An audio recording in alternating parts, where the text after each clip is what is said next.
Hello viewers, welcome to my channel. আমি adenium গাছের বীজ থেকে চারা করার পদ্ধতি সম্বন্ধে আজকে বলবো। ভিডিওটি প্রথম থেকে শেষ পর্যন্ত মন দিয়ে দেখুন।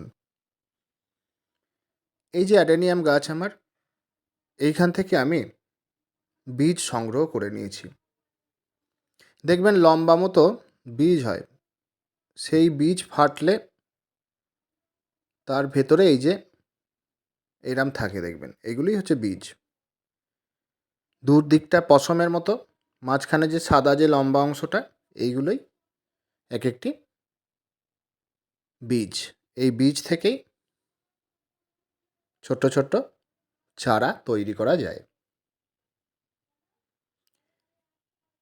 এই যে দেখছেন দুই মাথাতে যে পশমের মতো অংশগুলি, এই অংশগুলি কী করতে হবে, আমাদের আলাদা করে নিতে হবে।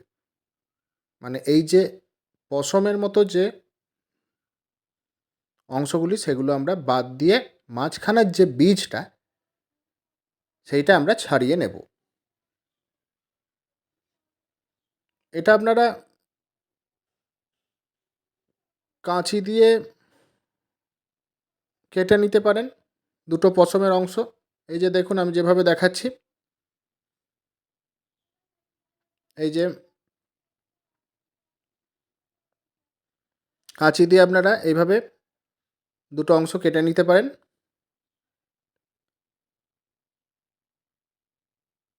আমি আস্তে আস্তে এই যে এইটি হচ্ছে বীজ। এই বীজই আমি বসাবো। কি পদ্ধতিতে কিভাবে বসাবো সেগুলো আমি দেখাবো। একে একে আমি এই যে এই পশমের অংশগুলি ছাড়িয়ে নিচ্ছি।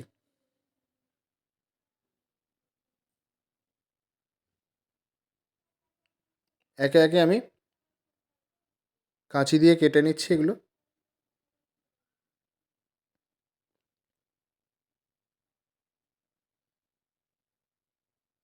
একটা অ্যাডেনিয়ামে প্রচুর বীজ হয়।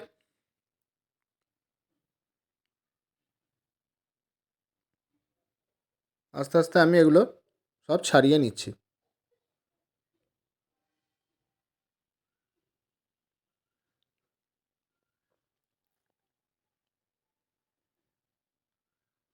এছাড়া আপনারা কাঁচি যদি না ব্যবহার করেন, এইভাবে আস্তে করে হাতে করে টানলেই এই যে দুটো যে পশমের যে লোমের মতো অংশ যেগুলো, সেগুলো কিন্তু খুব অনায়াসে ছাড়িয়ে নেওয়া যাবে। এইভাবে আপনি দেখুন, আমি আস্তে আস্তে বেশ কিছু বীজ আমি ছাড়িয়ে নিয়েছি। একসঙ্গে এত বীজ ছাড়িয়ে দেখানো সম্ভব নয়, আমি শুধু একটা অংশের বীজ ছাড়িয়ে নিয়েছি। লম্বা একটা শিঙের মতো বীজ হয় এরম, বাঁ দিক ডান দিক একটা অংশের বীজ আমি ছাড়িয়ে নিয়েছি।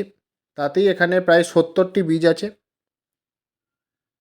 একটা ভিডিওর মারফত পুরো একটা গোটা বীজ ছাড়িয়ে, গোটা অংশের বীজ কিছু না হলেও 140-150টা বীজ থাকে, সম্ভব নয় অত দেখানো। আমি একটি কন্টেনার নিয়ে নিয়েছি। কন্টেনারের এই যে নিচে আমি ছোট ছোট ছিদ্র করে নিয়েছি, যাতে জল পাস হয়।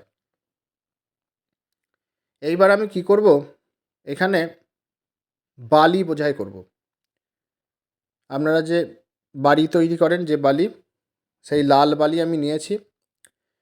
অতি অবশ্যই আপনারা শুনুন, এই বালিকে আপনারা ফাঙ্গিসাইড পাউডার দিয়ে ভালো করে ধুয়ে নেবেন। আমি এখানে ফাঙ্গিসাইড পাউডার ব্যবহার করে আমি ভালো করে বালিটি ধুয়ে নিয়েছি, দিয়ে কন্টেনারে বোঝাই করেছি।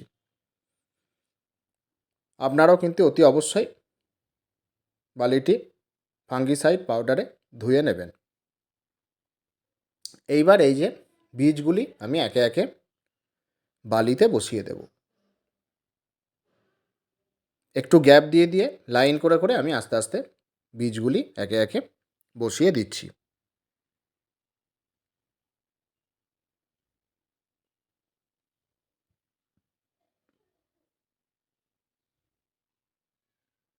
সমস্ত বীজগুলি আমি আস্তে আস্তে লাইন করে করে বসিয়ে দিচ্ছি।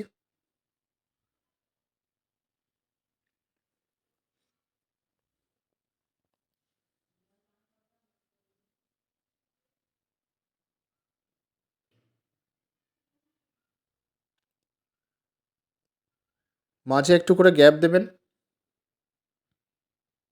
এই যে দেখুন, আমি ঠিক লাইন করে করে বসিয়ে দিচ্ছি।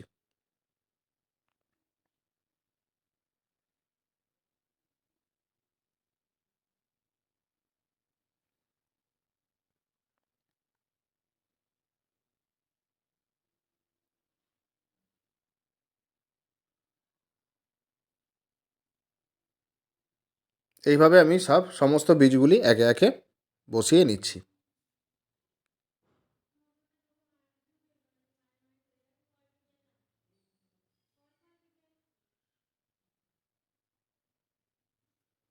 এই যে দেখুন, আমি আস্তে আস্তে ছাড়িয়ে রাখা বীজগুলি সমস্ত বালির ভেতরে বসিয়ে দিয়েছি।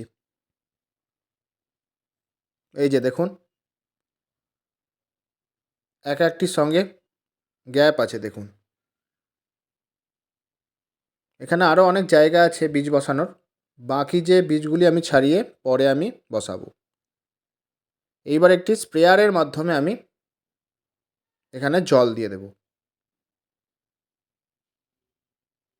এই জল যখন শুকিয়ে যাবে বালির, তখন আপনারা ঠিক এইভাবেই কোনো স্প্রেয়ারের মাধ্যমে আস্তে আস্তে জল দেবেন। আপনারা বোতলে জল দেবেন না। বোতলে জল দিলে কী হবে, বীজগুলি নড়ে যেতে পারে। সেই জন্য আপনারা স্প্রেয়ারে জল দেবেন। যেখানে উজ্জ্বল আলোকযুক্ত জায়গা, সেই জায়গাতেই রাখবেন। কিন্তু খেয়াল রাখবেন, ডিরেক্ট সানলাইটে কিন্তু আপনারা এই বীজ রাখবেন না। যেখানে আলো বাতাস যুক্ত স্থান, সেইখানেই আপনারা এই বীজগুলি রাখবেন। আর বালি শুকিয়ে গেলেই তবেই আপনারা জল দেবেন। দেখবেন কিছুদিন পর ছোট ছোট এই বীজ থেকে পাতা গজাতে শুরু করবে। আমি পরবর্তীতে এর আপডেট নিয়ে আসব। আশা করি এইটুকু আপনারা বুঝতে পেরেছেন। ঠিক এইভাবেই আপনারা বাড়িতে চেষ্টা করুন অ্যাডেনিয়ামের বীজ। যদি ভিডিওটি ভালো লেগে থাকে লাইক করুন, বন্ধুদের সাথে শেয়ার করুন, কিছু জানতে আমায় কমেন্ট করুন। যদি কিছু অসুবিধা হয় অবশ্যই আমাকে কমেন্ট করবেন। আর যারা নতুন তারা চ্যানেলটি সাবস্ক্রাইব করুন। Thank you.